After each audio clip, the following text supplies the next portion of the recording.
नमस्कार सर्वांना, श्री स्वामी समर्थ. तुमचं सर्वांचं आपल्या चॅनलमध्ये खूप खूप मनापासून स्वागत आहे. आजचा दिवस तुम्हाला खूप छान आनंदाचा जाऊ दे हीच स्वामींच्याने प्रार्थना करते आणि आजच्या व्हिडिओला सुरुवात करते. तर बघा, आजचा व्हिडिओ जो आहे तो स्वामींच्या 11 गुरुवार संबंधीचा आहे. याआधीही मी 11 गुरुवार कसे करावेत याचा व्हिडिओ शेअर केला होता, पण परवा जो मी काही माझ्या 11 गुरुवारचा अनुभव शेअर केला त्या व्हिडिओवरती इतक्या साऱ्या कमेंट्स आल्या, इतक्या ताई दादांच्या कमेंट्स आल्या की ताई तू कसे 11 गुरुवार केलेस, की इतका सुंदर तुला अनुभव आला. त्याचबरोबर इतक्या लवकर म्हणजे 11व्याच गुरुवारी महाराजांनी तुझी इच्छा पूर्ण केली. बऱ्याच वेगवेगळ्या कमेंट्स आल्या आणि बऱ्याच ताई दादा म्हणले की आम्हीसुद्धा 11 गुरुवार करत आहे. माझे 5 गुरुवार झाले, माझे 4 गुरुवार झाले आहेत, माझे सगळे गुरुवार पूर्ण झालेले आहेत किंवा माझी गुरुवार करण्याची इच्छा आहे, अशा सुद्धा काही कमेंट्स आल्या. काही ताईंच्या अशा कमेंट्स आल्या की ताई माझे 11 गुरुवार पूर्ण झाले तरीसुद्धा माझी इच्छा पूर्ण झाली नाही. मग आमचं काही कुठे चुकलं का, किंवा आमच्या सेवेत काही खंड पडला का, किंवा काही नियमाटींचं उल्लंघन झालं का. तर बघा, आपण प्रत्येकजण सेवा ही मनापासूनच करत असतो.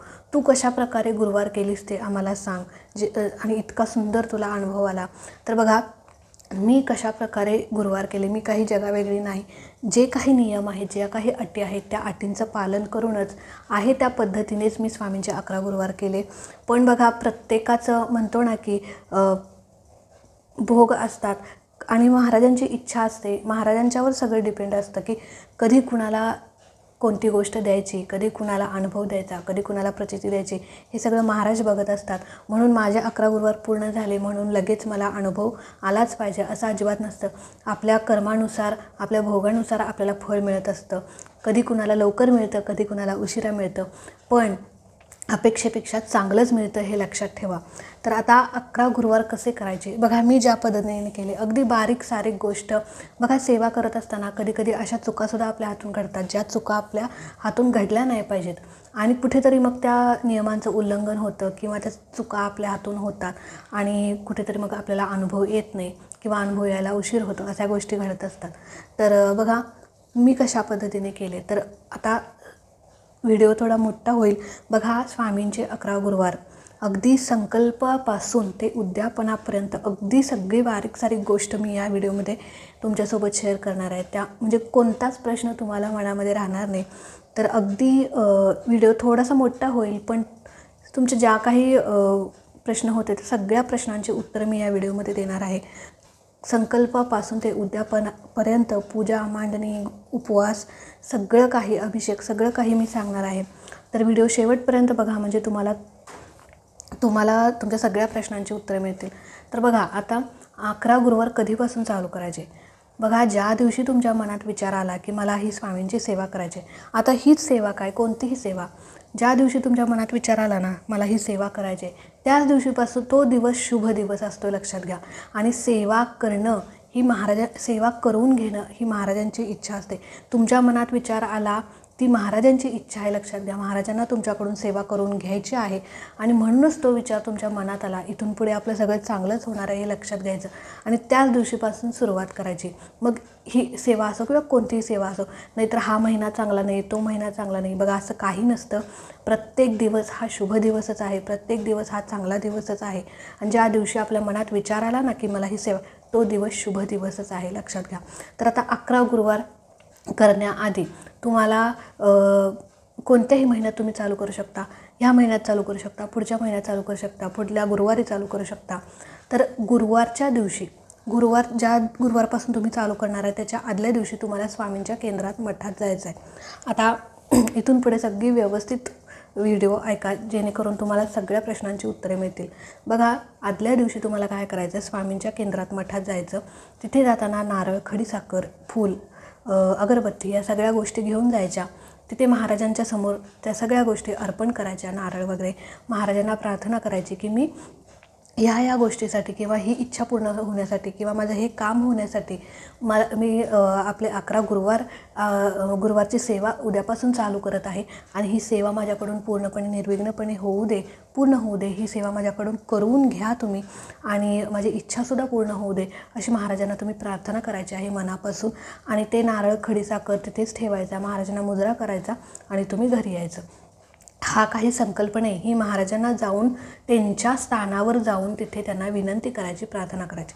ताई आता आमच्या घराजवळ मठ नाही आहे, केंद्र नाही, काय मग आम्ही काय करायचं? बघा तुम्ही तुमच्या घरामध्ये सुद्धा अशी प्रार्थना, तुमच्या घरात स्वामींचा फोटो किंवा मूर्ती असते, तुम्ही घरामध्ये सुद्धा अशी प्रार्थना करू शकता, काही हरकत नाही. तुमच्या घराजवळ जर केंद्र मठ नसेल तर दत्त महाराजांच्या मंदिरात जाऊन सुद्धा अशा प्रकारे तुम्ही प्रार्थना करू शकता, काही हरकत नाही. आता ही प्रार्थना करून झाल्यानंतर दुसऱ्या दिवशी गुरुवार आहे, दुसऱ्या दिवशी छानपैकी लवकर उठायचं, स्नान वगैरे करायचं, घर वगैरे स्वच्छ करायचं, महाराजांची पंचोपचार पद्धतीने पूजा करायची. तुमच्याकडे जर फोटो असेल तर फोटो स्वच्छ पुसून घ्यायचा, मूर्ती असेल तर मूर्तीवरती अभिषेक करायचा. अभिषेक गुरुवारच्या दिवशी महाराजांच्या मूर्तीवरती अभिषेक हा झालाच पाहिजे. बघा रोज आपल्याला जमत नाही ना, तर गुरुवारच्या दिवशी तरी तुम्ही वेळात वेळ काढून महाराजांच्या मूर्तीवर अभिषेक करा, खूप चांगले अनुभव येतात. तुम्ही पाण्याने करा, मधाने करा, दुधाने करा, पंचामृताने करा, पण अभिषेक नक्की गुरुवारच्या दिवशी करा. तर अभिषेक वगैरे करून झाल्यानंतर अभिषेक करत असताना तुम्ही श्री स्वामी समर्थ या मंत्राचा जप देखील करू शकता. तर अभिषेक वगैरे करून झाल्यानंतर महाराजांची पंचोपचार पद्धतीने पूजा करायची. आता पूजा मांडणी कशी करायची? बघा पूजा मांडणी मी कशा पद्धतीने केली त्याचा फोटो जो आहे तो मी साईडला देईन तुम्हाला, तरी पण मी तुम्हाला थोडक्यात सांगते. आता इथेच मी पूजा मांडणी करायचे, त्याचा फोटो तुम्हाला साईडला दिसतच असेल. तर बघा छोटासा पाट असेल तर पाट घ्या, चौरंग घ्या, आणि साईडला जर तुमच्या देवघरामध्ये जर अशी जागा नसेल तर साईडला देखील तुम्ही छोट्याशा पाटावर पूजा मांडू शकता. पण पूजा आता काही ताईंच्या कमेंट्स आल्या की ताई पूजा मांडली नाही तर चालेल का? बघा पूजा जर मांडली तर अर्थात आपल्याला छान वाटतं, प्रसन्न वाटतं, घरामध्ये पण एक वेगळी पॉझिटिव्हिटी निर्माण होते. तर फक्त गुरुवारच्या दिवशी आपल्याला पूजा मांडायची आहे, असं काय रोज रोज नाही मांडायची. त्यामुळे पूजा मांडा, अगदी साधी सोपी पूजा आहे. छोटासा पाट घ्यायचा, त्याच्यावरती छानपैकी स्वच्छ वस्त्र अंतरायचं, पिवळं वस्त्र असेल तर अंतरू शकता, लाल वस्त्र असेल तर अंतरू शकता. त्याच्यावरती महाराजांची मूर्ती अभिषेक वगैरे करून पंचोपचार पद्धतीने पूजा करून एका साईडला तुम्हाला डाव्या साईडला घंटी ठेवायची आहे. त्याच्यानंतर महाराजांसाठी एका साईडला पिण्यासाठी पाणी ठेवायचं आहे. आणि जर तुमच्याकडे सोनचाफ्याचं जर फूल असेल तर नक्की महाराजांना गुरुवारच्या दिवशी अर्पण करा. धूप दीप अगरबत्ती अष्टगंध लावून महाराजांची पूजा करून घ्या. आणि अशा प्रकारे जसं तुम्हाला फोटोमध्ये दिसत आहे तशा प्रकारे तुम्हाला छोटीशी पूजा मांडायची. असं काही जास्त वेगळं नाही, कडेनं छोटीशी रांगोळी काढायची. स्वामीचरित्र सारामृत जो ग्रंथ आहे तो तुम्हाला साईडला ठेवायचा आहे, जपमाळ तुम्हाला साईडला ठेवायची आहे, आणि सगळ्याची पंचोपचार पद्धतीने धूपदीप अगरबत्ती फुलं अक्षरा वाहून पूजा करून घ्यायची. तर अशी छोटीशी मांडणी, जास्त काही नाही. तर आता पूजा करून झाली, मांडणी झाली, आता सेवा काय करायची? मांडणी वगैरे झाल्यानंतर सगळ्यात पहिले आपल्याला संकल्प करायचा. संकल्प करत असताना 11 गुरुवार सेवा करत असताना, कोणतीही सेवा करत असताना बसण्यासाठी आसन घ्यायचंच. आता संकल्प करायचा. संकल्प करण्यासाठी आपल्याला एक तामण लागणार आहे, डिश लागणार आहे, किंवा तामण किंवा ताट, डिश तुम्ही काही घ्या. उजव्या हातामध्ये तुम्हाला पाणी घ्यायचं आहे, एक फूल घ्यायचं आहे, अक्षता घ्यायच्या आहेत, हळद कुंकू अक्षता फूल घ्यायचं आहे. आता आणि महाराजांच्या समोर तुम्हाला संकल्प करायचा. आता संकल्प काय करायचा? बघा संकल्प कसा करायचा, काय काय बोलायचं? तर म्हणायचं की मी स्वामी समर्थ महाराजांचा सेवेकरी असून स्वामी समर्थ केंद्राप्रमाणे माझ्या ही इच्छा पूर्ण होण्यासाठी आजपासून स्वामींचे 11 गुरुवार करत आहे, आणि ही सेवा माझ्याकडून पूर्णपणे निर्विघ्नपणे पूर्ण होऊ दे. बघा सगळ्यात पहिले मी काही गोष्टी विसरले. तर बघा हळद कुंकू अक्षता लाल फूल वगैरे घेऊन झाल्यानंतर सगळ्यात पहिले म्हणायचं की मी स्वामी समर्थ महाराजांचा सेवेकरी असून, स्वतःचं नाव बोलायचं. आता मी तुम्हाला म्हणून दाखवते. मी मेघा कश्यप गोत्राची. जर तुम्हाला गोत्र माहीत असेल तर तुमच्या गोत्राचं नाव घ्या, नसेल तर कश्यप म्हणायचं. मी मेघा कश्यप गोत्राची स्वामी महाराजांची सेवेकरी असून स्वामी समर्थ केंद्राप्रमाणे आजपासून स्वामींचे 11 गुरुवार करत आहे. माझी ही इच्छा पूर्ण होण्यासाठी, माझं हे काम पूर्ण होण्यासाठी मी ही सेवा करत आहे, आणि ही सेवा माझ्याकडून निर्विघ्नपणे पूर्ण होऊ दे. अशा प्रकारे तुम्हाला संकल्प करायचा आहे. आणि 11 गुरुवार मी अशा प्रकारे ही सेवा करत आहे. तर असं बोलून झाल्यानंतर ते जे काही पाणी आहे, फूल आहे, अक्षता आहे, ते खाली डिशमध्ये सोडून द्यायचं. अशा प्रकारे आपला साध्या पद्धतीने संकल्प वगैरे करून झाल्यानंतर ते पाणी जे आहे ते तुम्ही झाडाला घालू शकता. संकल्प करून झाल्यानंतर आता आपल्याला सेवेला चालू करायचं. अर्थात आपली पूजा झाली आहे, मांडणी झाली आहे, सगळं संकल्प झालेला आहे.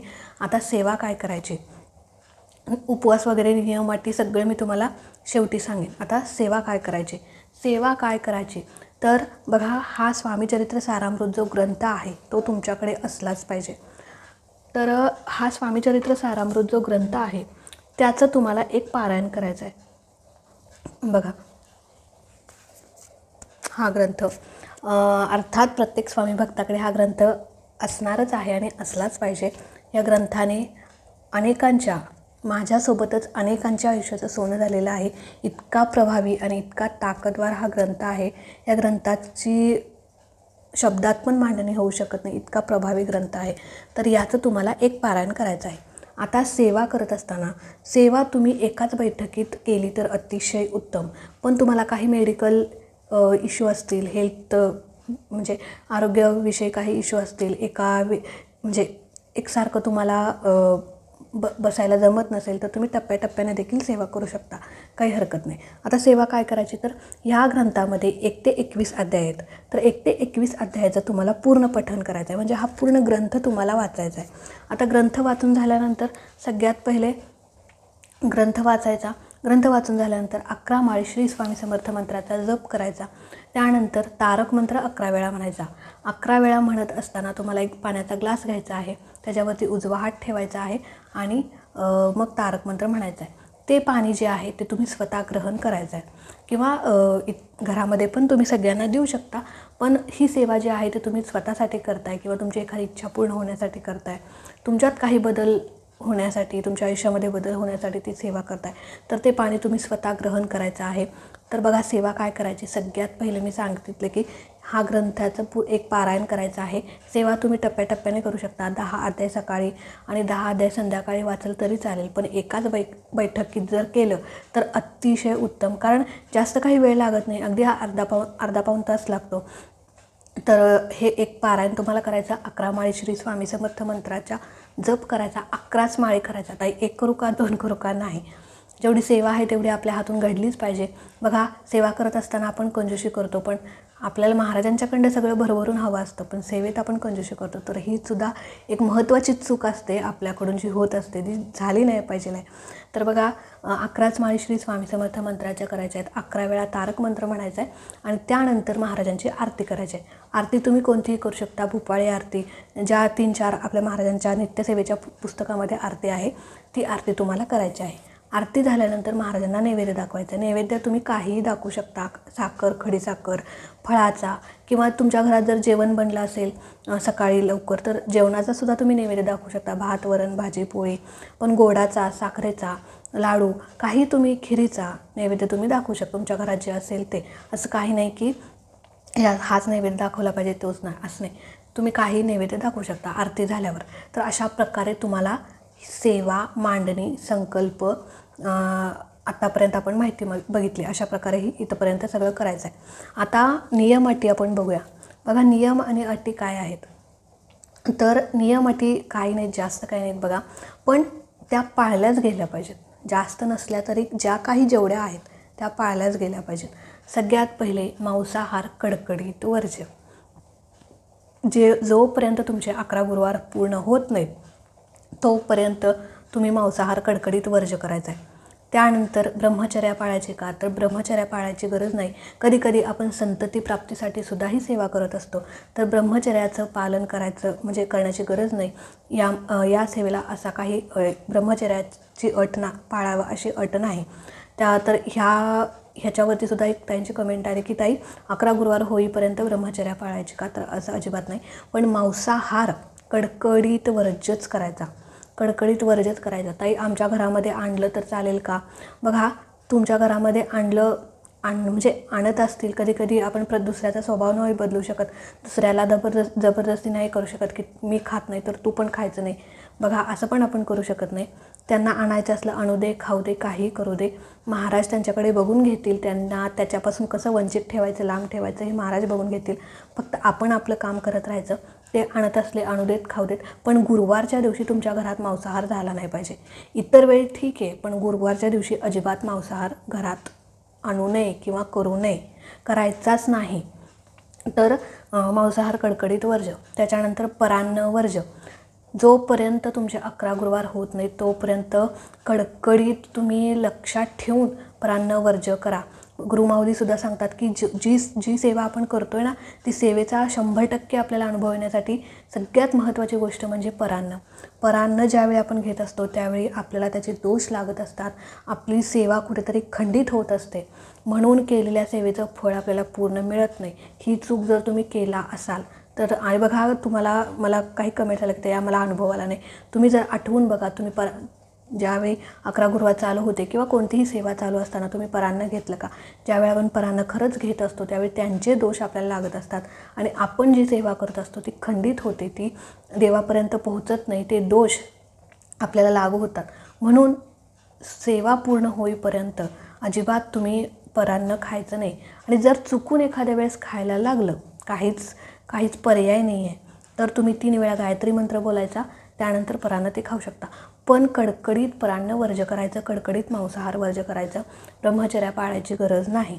हे झाले पहिले 3 महत्त्वाचे नियम.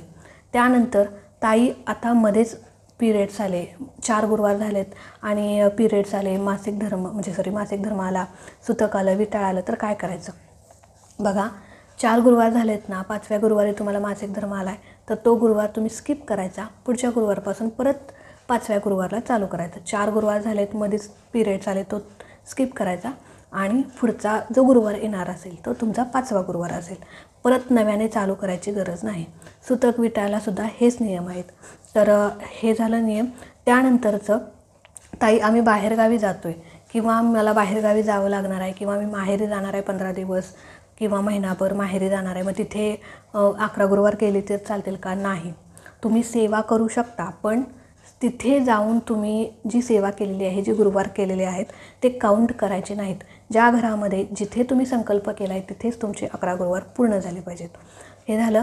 बघा, तिथे तुम्ही तिथे जा, पण सेवा करा, तुमची सेवा चालू ठेवा, ग्रंथ वाचा, नामस्मरण करा, गुरुवारच्या दिवशी पूजा करा, तिथे माहेरी जर फोटो मूर्ती असेल तर, पण तो गुरुवार तुम्ही काउंट करायचा नाही. तुम्ही 5 गुरुवार केलेत, 6व्या गुरुवारी माहेरी गेला आहे, तिथे 6व्या गुरुवारी तुम्ही सेवा करा, पण तो गुरुवार जो आहे तो या 11 गुरुवारमध्ये काउंट करायचा नाही. कधी तुम्ही इकडे याल, इथे येऊन सेवा कराल, तोच गुरुवार परत तुमचा 5वा 6वा जो काही गुरुवार असेल तो धरायचा. तर हे झालं. त्यानंतरची कोणती गोष्ट बघा, तर ह्या सगळ्या गोष्टी ज्या आहेत, ह्या सगळ्या गोष्टींवरती मला कमेंट्स आल्या होत्या, म्हणून मी तुम्हाला परत सांगते. तर ह्या सगळ्या गोष्टी तुम्ही आवर्जून पाळा. तुमचं आचरण जे आहे ते व्यवस्थित ठेवा, दुसऱ्यांचा मान सन्मान ठेवा, कुणाला वाईट बोलू नका, कुणाचा अपमान करू नका, तरच केलेल्या सेवेचं आपल्याला पूर्ण फळ मिळत असतं. आता उपवास करायचा का? सगळ्यात महत्त्वाचं, उपवास करायचा का? ही सुद्धा कमेंट आली होती. तर हो, तुम्ही उपवास करायचा आहे, पण जर तुम्हाला मेडिकल प्रॉब्लेम असेल, एखादी गोळी वगैरे, BP, शुगर, काही थायरॉईड किंवा म्हणजे प्रत्येकाचे काही हेल्थ प्रॉब्लेम असतात, तर तुम्ही उपवास न करता सुद्धा ही सेवा करू शकता. बघा, महाराजांनी आपल्याला काय असं सांगितलं नाही की बाबा उपवासच कर, उपाशी राहा आणि मग माझी सेवा कर, काही नाही. मनापासून सेवा केलेली महाराजांच्या पर्यंत पोहोचत असते. भले तुम्ही खाऊन पिऊन सेवा करू शकता, पण जर उपवास केला तर, जर तुम्हाला काहीच मेडिकल प्रॉब्लेम नाही आहे, सगळं व्यवस्थित आहे, तर तुम्ही 11 गुरुवार महाराजांचे उपवास करून ही सेवा करा, खूप सुंदर अनुभव येतील. पण तुम्हाला काही मेडिकल प्रॉब्लेम असतील तर उपवास नाही केला तरी चालेल, काही हरकत नाही. असं काही महाराज आपल्याला काही शिक्षा करणार नाही आहेत. तर फक्त मनापासून सेवा करा. उपवास केला तरी चालेल, नाही केला तरी चालेल, पण काही प्रॉब्लेम नसेल तर तुम्ही उपवास अवश्य करावा. तर हे झालं. त्यानंतर आता उद्यापन करायचं. आता 11 गुरुवार बघा, अशा प्रकारे तुम्हाला हे गुरुवार करायचे आहेत. 11 गुरुवार तुम्हाला अशाच प्रकारे करायचे आहेत. अशाच प्रकारे सेवा, मांडणी, पूजा सगळं असंच करायचं आहे. अभिषेक 11 गुरुवार तुमच्या महाराजांच्या मूर्तीवर झालाच पाहिजे. आता उपवास संध्याकाळी नैवेद्य काय दाखवायचा? आता संध्याकाळी उपवास सोडत असताना तुमच्या घरात जे पण काय बनलं आहे ना, वरण, भात, भाजी, पोळी, एखादा गोडाचा पदार्थ करायचा, शिरा वगैरे, दर गुरुवारी तुम्ही ते दाखवू शकता आणि त्यानंतर तुम्हाला उपवास सोडायचा आहे. अशा प्रकारे. आणि उपवास काय खाऊन करायचं, तर तुम्ही काही खाऊ शकता, फळं, दूध, खिचडी वगैरे, उपवासाचे जे पदार्थ आहेत ते खाऊन तुम्ही उपवास करू शकता. ताई, निर्जळी उपवास केलं तर चालतं का? हो, निर्जळी उपवास तुमची इच्छा असेल तर तुम्ही करू शकता. तुम्हाला जमत नसेल तर तुम्ही काहीही खाऊन करू शकता. तर हे झालं. त्यानंतर आता उद्यापन कसं करायचं. उद्यापन बघा, तुम्ही महाराजांच्या केंद्रात जा, मठात जा, तिथे काही गरजूंना दान करा किंवा तुमच्या पद्धतीने तुम्ही उद्यापन करू शकता. उद्यापनाच्या दिवशी 11 गुरुवार पूर्ण झाले, 11व्या गुरुवारी तुम्ही उद्यापन करू शकता किंवा 11 गुरुवार पूर्ण करून 12व्या गुरुवारीसुद्धा तुम्ही उद्यापन करू शकता. तर आहे अशी पूजा मांडणी करायची. आता मी कशाप्रकारे 11 गुरुवारचं उद्यापन केलं होतं त्याचा व्हिडिओसुद्धा आपल्या चॅनलवरती आहे, त्याची लिंक मी तुम्हाला खाली डिस्क्रिप्शनमध्ये देते. त्याची पूजा मांडणीसुद्धा मी तुम्हाला देते. तर पूजा मांडणी आहे अशीच करायची, आपण दर गुरुवारी करतो ना तशीच पूजा मांडणी करायची. फक्त जरा अशी आरास वगैरे करायची, छानपैकी नैवेद्य करायचा, छानपैकी घरामध्ये गोडाधोडाचं बनवायचं. महाराजांच्या आवडीचं जे काही आहे, पुरणपोळी बनवू शकता तुम्ही, कांदा भजी करू शकता. त्याच प्रकारे बेसनाचे लाडू महाराजांना खूप आवडतात, तर शेवटच्या गुरुवारी म्हणजे उद्यापनाच्या दिवशी ह्या गोष्टी तुम्ही करू शकता. कटाची आमटी, पुरणपोळी हा स्वयंपाकसुद्धा तुम्ही करू शकता. तर हे झालं उद्यापनाचं म्हणजे नैवेद्य काय दाखवायचा. तर तुम्ही 11 मुलं जेव आता उद्यापन कसं करायचं, तर तुम्ही 11 मुलं जेव घालू शकता, 1 मुलगा जेव घालू शकता, 5 मुलं वाढू शकता. तुमच्या यथाशक्ती यथाभक्तीप्रमाणे तुम्ही मुलं वाढू शकता, मुली वाढू शकता किंवा नसेल तर तुम्ही गरजूंना काही दान करू शकता. हे तुम्हाला जमत नसेल तर तुम्ही गरजूंना दान करू शकता. पण दान अशाच ठिकाणी करा जिथे खरंच गरज आहे. दान केल्याचं पुण्य आपल्याला मिळेल, त्याची किंमत त्या लोकांना असेल अशाच ठिकाणी तुम्ही दान करा. नाहीतर आपण असं करतो की म्हणजे अशा लोकांना दान करतो की त्यांना किंमत नसते किंवा त्याची त्यांना गरज पण नसते, अशा ठिकाणी आपण दान करतो. तर हे पूर्णपणे चुकीचं आहे. गरीबाला एखाद्या तुम्ही एक 5-6 दिवसाचं पुरेल एवढं अन्न त्यांना देऊ शकता. म्हणजे तांदूळ असेल, जे काही त्यांना गरजू म्हणजे उपयोगात येईल अशा वस्तू तुम्ही दान करू शकता. तर अशा प्रकारे केंद्रात मठात जाऊन तुम्ही अन्नदान पेटीत सुद्धा तुम्ही काही पैसे दान करू शकता. तुमच्या यथाशक्तीने तुम्ही उद्यापन करायचं आहे. उद्यापनाच्या दिवशी आहे अशी पूजा मांडायची आहे, मी खाली पण देईल. आणि माझा जो काही उद्यापनाच्या दिवशीचा व्हिडिओ आहे तो पण तुम्ही नक्की बघा. तर मी माझे उद्यापन ज्यावेळी केलं त्यावेळी 11 मुलं, पहिले 11 गुरुवार केले त्यावेळी 11 मुलं जेव घातलेली. दुसऱ्या वेळेला 7 का 5 असं काहीतरी मुलं जेव घातलेली. बघा, एखादी व्यक्ती आपल्या घरात जेवून गेली तर ते सुद्धा खूप चांगलंच असतं आणि आपल्या हातून अन्नदानाचं पुण्य आपण मिळवू शकतो. तर अशा प्रकारे तुम्हाला 11 गुरुवार करायचे आहेत. 11 गुरुवार पूर्ण झाल्यानंतर उद्यापनाच्या दिवशी महाराजांना छानपैकी पूजा मांडायची, आरास वगैरे करायची. तुम्ही रांगोळी वगैरे काढून छानपैकी पूजा मांडायची आहे. त्याचबरोबर पूर्ण झाल्यानंतर म्हणजे 11 गुरुवार पूर्ण झाल्यानंतर परत तुम्हाला महाराजांच्या केंद्रात मठात जायचं आहे. तिथे महाराजांना आपली सेवा रुजू करायची आहे. बघा, ज्या पहिल्या दिवशी आपण सेवा चालू करण्याआधी महाराजांना प्रार्थना करून आलतो की माझी सेवा पूर्ण करून घ्या किंवा मी करत आहे.